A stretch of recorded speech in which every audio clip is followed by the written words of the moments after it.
So these are the three powerful healing experiences that I had: the Nei Tsang, this Zen Thai Shiatsu, and Reiki. It wasn't here on the island, but it connected a wonderful woman friend who's a Reiki master trainer.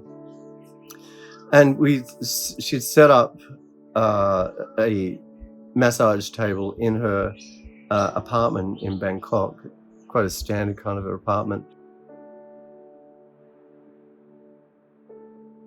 And I've experienced Reiki before, but not really understood what it was. And I was laying on the bed and she sort of waved her hands over the top of me. I thought, that's nice, but didn't really feel anything. And at the end, she said to me, well, you need to come back to your mother.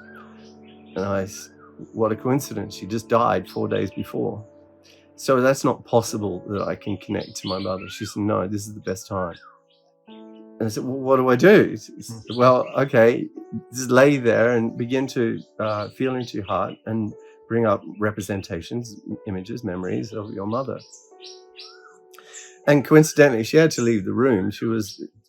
It gave me a session interrupting a training she was doing in the next apartment. And I thought, what is this? I'm on my own. I'll give it a try. So as I lay there on this massage bed, I felt the weight, this huge weight upon my chest. It was like Encyclopedia Britannica books piled up my chest, pressing down, so much so that I found it difficult to breathe. And all of a sudden, bang, like the Alien movie, where my chest blew open and there was water pouring up, this energy, but it felt like water, this powerful waterfall going up from my chest, heading up into the sky, into the ceiling. And I hear like this, ah! And then that went on for 5-10 minutes or so. And it was, when it finished, the water has subsided, the energy has subsided, I came back into this very relaxed state, feeling really not sure what to do with that. And it came to me, why don't I try this again with my father, and who had already passed, and I didn't have the opportunity to reconnect with him, unlike I had the opportunity with my mother. And so I did the same thing, and I focused on my heart and focused on memories of him and I together. And same condition. I felt this huge weight come down on my chest, as if Encyclopedia Britannica had been piled upon me. And again, the same reaction, this bursting open my chest, me flailing back, and this energy rushing up into the ceiling, into the sky.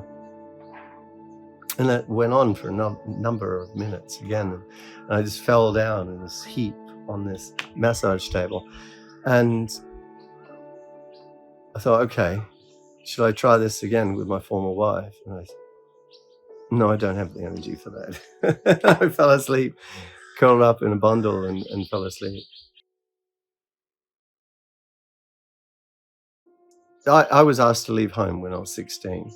And asked, that's a very polite way of saying it. So from when I was 16 up until now, all my decisions have been mine, but I've not felt supported. I don't understand what a healthy dynamic between father, mother, and son. I don't comprehend that, and I register that.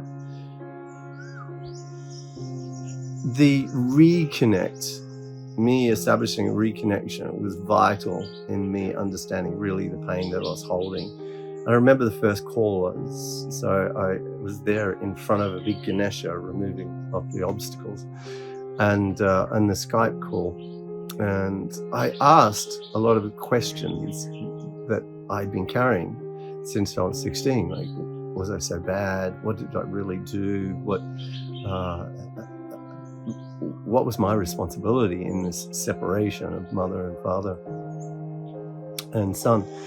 And because my mother had given an ultimatum to my father. It's either I leave or she leaves. And so my father said to me that evening, "Well, son, I can live without you." And that were the last words that my father ever spoke to me. And I had to accept that. And that actually was really empowering. I didn't have a choice, but I was able early to understand what attachment and how I can disattach. Some might say I put down my emotions.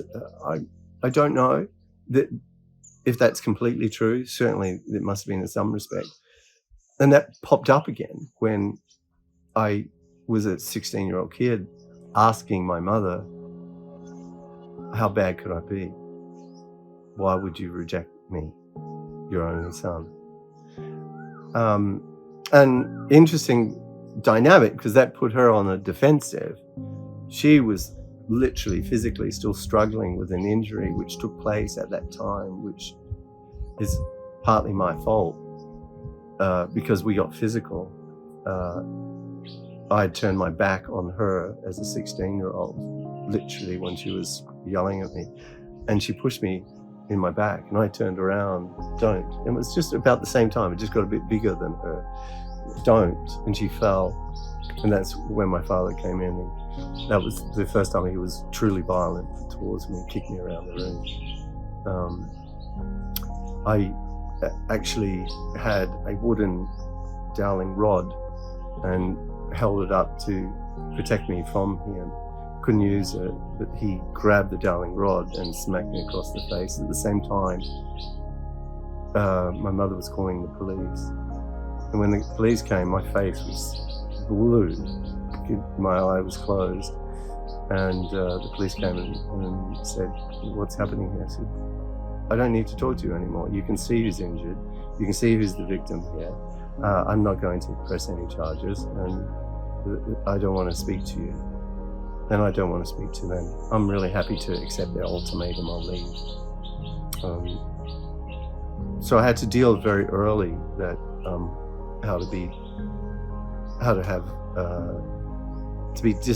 to disattach from whatever was going on.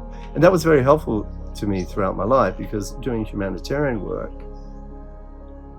if I had bias, or if I came into this sensation of empathy, I might not be able to do my job.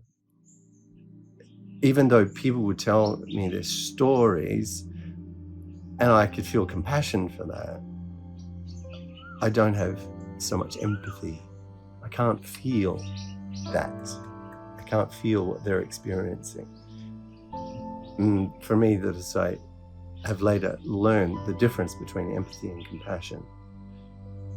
My way of being able to disattach from other people's suffering. Yeah, yoga for me underpins everything. Once I've had these very deep healing experiences, I recognize that I want to do something more sustainable, how to fix this physical self.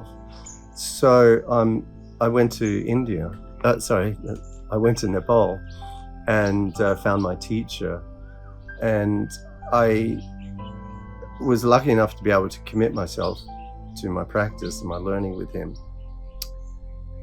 I went there for 1 month teacher training, but I stayed for a year and did an apprenticeship. So I had the opportunity to really delve into a lot of the practices, and at the same time strengthening and gaining flexibility in my body. That's the physical side. But what I experienced, and still today, and still learning, is the philosophy of yoga underpins everything. The philosophy of yoga has given me tools to help diagnose what's happening inside of me, both emotionally and physically and spiritually, and to give me the tools to be able to move out of whatever wounds that there are around that.